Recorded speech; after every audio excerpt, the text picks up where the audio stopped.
celebraciones más importantes de la religión católica, pero en los últimos años se vio teñida de sangre la gran cantidad de accidentes que se registraron.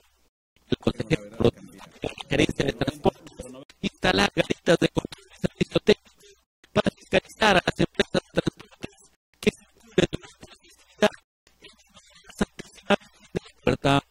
Evidentemente, instando a la gerencia regional de transportes, que va a tener los fiscalizadores en el paradero de Trujillo, en Quiriguá también, y asimismo también en la misma provincia de Otuzco, conjuntamente con la Municipalidad Provincial de Otuzco. Esperamos que esta vez no se dediquen los policías de cartera pues a estar haciendo llamadas en plena cartera, se dediquen a trabajar verdaderamente, y cualquier tipo de irresponsabilidad va obviamente a estar bajo la gerencia de transportes, la Policía Nacional. Asimismo, aseguró que los pasajes durante la festividad costarán mucho nuevos soles dentro de las empresas que viajan a Otuzco. También a partir de enero, los pasajes serían de 6 nuevos soles.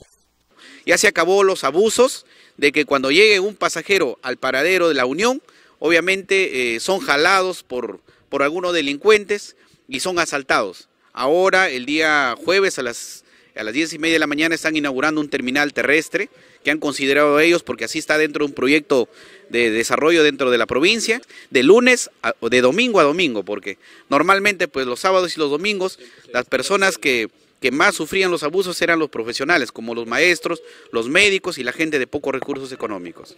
En otros casos, el actual rector de la Universidad Nacional de Trujillo ha cuentas sobre la parte de impacto ambiental de una planta de tratamiento ubicada en el margen de reforma que desencadena la.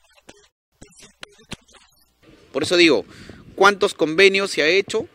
¿Cuántos negociados ha habido? Y creo que le toca al actual rector de la universidad poner mano dura a esto y ante todo dar una explicación a la población pública, sobre todo al pleno del consejo, decir cómo se han venido elaborando. Ya le solicitamos también la documentación, espero que llegue de manera anticipada, ¿no? Y ante el pleno del consejo, que corresponde a las 12 provincias, porque esta planta de truchas obviamente es la planta de crianzas que abastece a toda la región.